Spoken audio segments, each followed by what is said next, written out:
I'll be doing this on a mobile device. So, first off, we open our browser. This could also be done on a PC.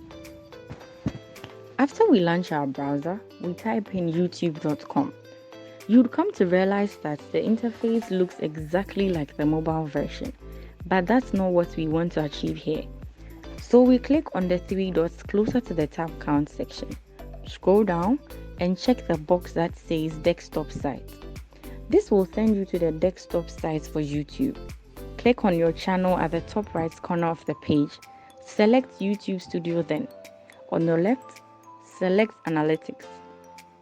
Move to the right side again and then select Lifetime.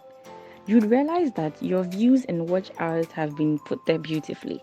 And if yours isn't in hours but minutes, you can pick that number up and convert it to hours. I hope this helps. I'm Mr. Sari and I hope to catch you some other time. Don't go blind.